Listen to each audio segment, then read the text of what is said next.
আসসালামু আলাইকুম বন্ধুরা। রৌদ্রময় বালুচর গল্পের পার্ট ২১। গল্পটি ভালো লাগলে অবশ্যই চ্যানেলটি সাবস্ক্রাইব করে দিবেন। তো চলুন বেশি কথা না বলে গল্প শুরু করা যাক। কলেজ শেষ হতেই ৩ বান্ধবী মিম, জারা আর ফিহা প্রতিদিনের মতো গাড়ি নিয়ে নদীঘাটে পৌঁছাল। ওদের বাড়ি নদীর ওপারে, তাই নৌকায় পার হতে হয়। গরমের দুপুর, নদীর ঠান্ডা হাওয়া মন ভালো করে দেয়। নৌকা এখনো ঘাটে এসে পৌঁছায়নি। হঠাৎ ফিহার চোখ পড়ল এক পরিচিত মুখের দিকে। জাহেদ। আজকে যে তার জাহেদ খানের সাথে দেখা হয়ে যাবে তা কিছুটা অপ্রত্যাশিত। জাহেদ একটু দ্বিধা নিয়ে ফিহার দিকে এগিয়ে এলো। একটু কথা বলতে পারি তোমার সাথে, আলাদা করে? জাহেদের কণ্ঠে ছিল একরকম সংযত আত্মবিশ্বাস। মিম আর যারা দুজনেই ফিহার দিকে তাকালো প্রশ্নবোধক চোখে। ফিহার মুখে হালকা বিস্ময়, তবে সে হেসে মিম আর যারাকে বলল, তোরা একটু ওই পাশটায় দাঁড়াতো, আমি আসছি। মিম একটু খুশি, একটু কৌতূহলী। যারা কানে কানে বলল, কাল তালহে কিছু হয়েছিল বুঝলি, কিছু জানো? যারা, আমারও তাই মনে হয়। মিম হেসে বলল, আমরা কি করব এখন? ওরা কথা বলুক, আমরা তো আর ঠাঁই দাঁড়িয়ে থাকতে পারি না। চল অন্যদিকে গিয়ে দাঁড়াই। তাদের কাছে থেকে কিছুটা দূরে এসে দাঁড়াই মিম আর যারা। যারারও হঠাৎ আরমানির বলা কথা মনে পড়ে যায়। তাকে বলেছিল রাতে কলেজ ছুটির পর বটগাছ তলায় দাঁড়াতে, কিন্তু তার মন খচখচ করছে। ওই শয়তান লোকটার সাথে দেখা করতে মন সায় দিচ্ছে না যারার। তারা ধীরে ধীরে কিছুটা দূরে গেল, কিন্তু ফিহা আর জাহেদকে এক চোখে খেয়াল রাখতেও ভুলল না তারা দুজন। ওদিকে জাহেদ বলল, আমি জানি আমরা ঠিক চিনে উঠিনি একে অপরকে, কিন্তু তুমি আমার মনোযোগ কেড়েছ, নিয়েছ কটকুটি। ফিহা একটু লাজুক, কিন্তু চমকে ওঠার অভিনয় করল না। আপনি ঠিক কি বলতে চাচ্ছেন জাহেদ খান? জাহেদ হেসে বলল, বলতে চাইছি তোমার সাথে দুষ্টু মিষ্টি প্রেম করতে চাই কটকটি। জাহেদের এমন কথাই যেন সে আকাশ থেকে ধপাস করে পড়েছে। এই হাদারাম জাহিদ খান তাকে ডিরেক্ট প্রপোজ করে ফেল। কিন্তু পাওয়া দিল না ফিহা। রসিকতা করে বলে, দেখেন ভাইয়া, বিয়ে করার বয়সে প্রেমের প্রস্তাব দিয়ে লজ্জা দেবেন না। ফিহার মুখ থেকে ভাইয়া ডাক শুনে চোয়াল ঝুলে যায় জাহেদের। সে কি সুন্দর করে প্রপোজ করল, তার এই কটকুটি তার 12টা বাজিয়ে দিল। হতে এসেছি ছাইয়া আর বানিয়ে দিলে ভাইয়া, সবই কপালের খেলা। ফিহা আর কিছু বলল না। জাহেদের কথাকে এক প্রকার পাওয়া না দিয়ে চলে আসে মিম আর যারা কাছে। ফিহা আসতেই তারা তাকে খুঁচানো শুরু করে, এটা সেটা বলে। যারা, কি জানু, কি কথা হলো? মিম, হ্যাঁ হ্যাঁ বল, যার সাথে কথা বলতে গেলে ঝগড়া বিঁধে যায় তোর। আর কাল রাতে কি এমন হলো, আজ একেবারে পার্সোনালিভাবে কথা বলতে চলে আসলো? ফিহা লজ্জা পাচ্ছে, তাদের কথায় গাল লাল হয়ে যায় তার। কি করে বলবে তাদের ওই জাহিদ খান তাকে প্রপোজ করেছে?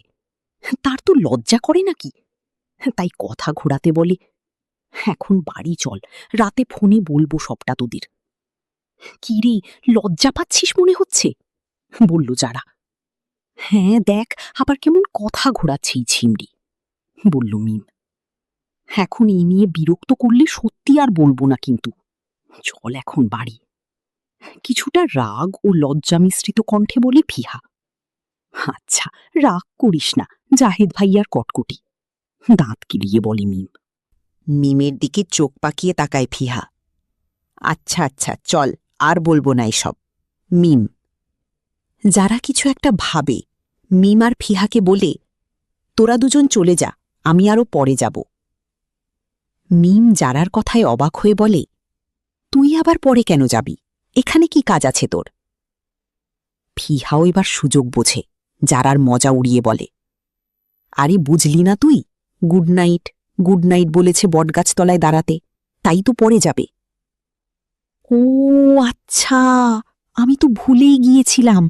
চল তাহলে আমরা চলে যাই, এখানে থেকে আমাদের আর কোনো কাজ নেই ভাই। এই বলে চলে যায় সেখান থেকে মিম আর ফিহা। পুহ! বটগাছটা বিশাল, অনেক পুরনো, তার ডালে পাতায় কালের যত্ন, শিকড়ের গভীরে ইতিহাস। এমনকি লোকমুখে শোনা যায় এই গাছের নিচে অনেক প্রেম শুরু হয়েছে, আবার অনেকে এখানেই ভালোবাসার শেষ দেখেছে। আজ দুপুরের তীব্র রোদেও বটগাছটা যেন নিজের বিশাল ছায়া দিয়ে আশ্রয় দিয়েছে যারাকে। তার চোখে ক্লান্তি, তবুও এক ধরনের শান্ত ধৈর্য। তার কেন যেন মন বলছে, যারা তুই একবার অপেক্ষা করে যাও ওই লোকটার সাথে। সে চুপচাপ দাঁড়িয়ে বারবার মোবাইলের স্ক্রিনে তাকায়, সময় দেখে। 2টা থেকে এখানে দাঁড়িয়ে আছে, এখন 3:39 বাজে। লোকটা তো বলেছিল তাকে কলেজ ছুটির পর বটগাছের নিচে দাঁড়ানোর জন্য, তাহলে এখনও আসছে না কেন? আরও কিছু সময় অপেক্ষা করে মোবাইলের স্ক্রিনে সময় দেখে, 4:10 বাজে। যারা একাই দাঁড়াইয়াছে সেই পুরনো বটগাছটার নিচে। তার মন কত বারণ করল, যারা তোর দাঁড়ানোর দরকার নেই, লোকটার সাথে তোর কোনো সম্পর্ক নেই, কোন কারণে লোকটার কথা মেনে তুই দাঁড়াবি? কলেই হয় লোকটা তোর।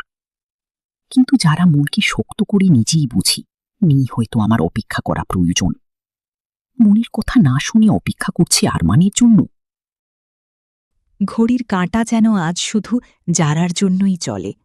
হয়তো একসময় বিশ্বাস করেছিল আরমান আসবে, অবশ্যই আসবে। সে ব্যস্ত মানুষ, যদিও আসতে দেরি হবে, তাকে যখন বলছে দাঁড়াতে, তাহলে আসবে। কিন্তু অনেকটা সময় যাবার পর যখন আরমান আসে না, তখন যারার বুকের ভেতর শব্দহীন একটা ধাক্কা লাগে। তখন বিশ্বাস নিজেই নিজের কাছে প্রশ্ন তোলে। হাওয়া বইছে ধীরে ধীরে, আর যারা নিজের ঠোঁট চেপে ধরে, যাতে চোখের জল মুখে না নেমে আসে।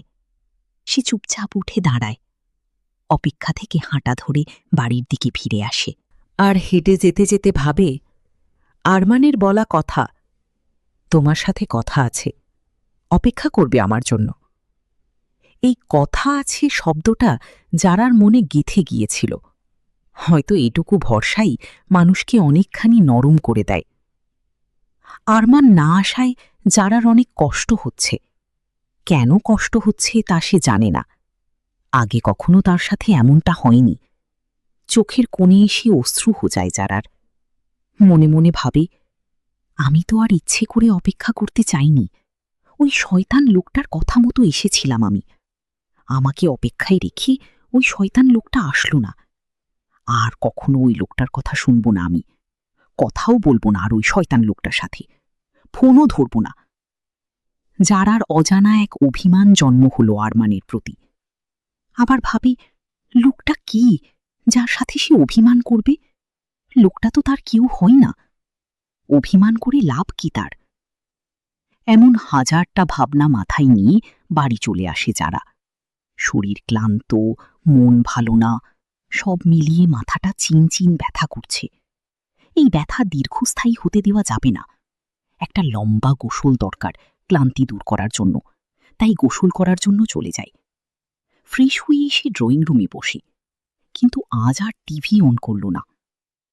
মার্জিয়া বেগম লক্ষ্য করেছেন কলেজ থেকে আসার পর থেকে যারার মুখটা ফ্যাকাশে হয়ে আছে, চোখ দুটো লাল, মুখে কোনো কথা নেই, চুপচাপ হয়ে আছে আজ। অন্যদিন তো এসেই জোহানের খোঁজ করে, তাহলে আজ কি হলো? বাড়িও ফিরল দেরি করে। মেয়ের মন খারাপ মার্জিয়া বেগম তা দূর থেকেই বুঝলেন। তিনি ধীরে ধীরে এগিয়ে এসেই যারার পাশে বসলেন, কাঁধে হাত রাখলেন স্নেহ ভরে। কি হয়েছে মা? এমন মন খারাপ কেন? আর আজ কলেজ থেকে আসতে এত দেরি হলো কেন? যারা প্রথমে কিছু বলল না, কি বা বলবে সে, কিন্তু মায়ের কোমল কণ্ঠে কিছুটা সান্ত্বনা পেল যেন। চোখে জল জমে উঠেছে। মার্জিয়া বেগম মেয়েকে নিজের বুকে টেনে নিলেন। দেখ মা, আমি জানি না তোর মন খারাপ কেন। তুই এখন বড় হচ্ছিস, হাজারটা বাধা আসবে। মানুষ নানা কথা বললে, রাস্তার বখাটে ছেলেরা খারাপ ইঙ্গিত করবে, তাই বলে নিজেকে দুর্বল ভাবা চলবে না। মন খারাপের কারণ যদি না বলতে চাস, তাহলে বলতে হবে না। কিন্তু মা, সবসময় পাশে আছি তোর। মায়ের কথা শেষ হতেই যারা মাথা উঁচু করে মায়ের মুখের দিকে তাকায়। আচ্ছা, তাহলে বসে টিভি দেখ, আমি তোর জন্য তোর পছন্দের খাবার রান্না করে নিয়ে আসছি। কি বলবে যারা? সে তো ঠিক নিজেই জানে না তার মন খারাপ কেন। কিন্তু এটা ঠিক যে আরমান কথা আছে বলে তাকে অপেক্ষা করিয়ে আসেনি বলে মন খারাপ। কিন্তু এটা তো আর মাকে বলতে পারবে। বিষয়টা কেমন অযৌক্তিক। তারপর তিনি মেয়ের প্রিয় খাবার রান্না করতে গেলেন। খিচুড়ি আর বেগুন ভাজি। তিনি জানেন ছোটবেলা থেকেই এই খাবার যারার মন ভালো করে দেয়। রাত 10টা বাজে। আরমান যারাকে সেই সন্ধ্যা থেকে ফোন করছে, কিন্তু যারা কল ধরছে না। এই পর্যন্ত আরমান যারাকে 200+ কল ও 50টার মতো মেসেজ পাঠিয়েছে, কিন্তু কোনো রেসপন্স আসছে না যারার কাছে থেকে। বারবারের মতো শূন্য তার চেষ্টা। আরমানের সকালটা শুরু হয় ঘড়ির কাঁটার সঙ্গে দৌড় দিয়ে। কাগজপত্র, মিটিং, ফোন কল সব মিলিয়ে যেন তার একটুও নিঃশ্বাস ফেলার সময় নেই। ইঞ্জিনিয়ার এসেছে আজ, তাদের সাথে জমি, বিল্ডিংয়ের নকশা তৈরি নিয়ে ব্যস্তায় কাটে তার। এখানে এটা তাদের নতুন ব্রাঞ্চ, তাই সবকিছু ঠিকঠাক থাকা চাই।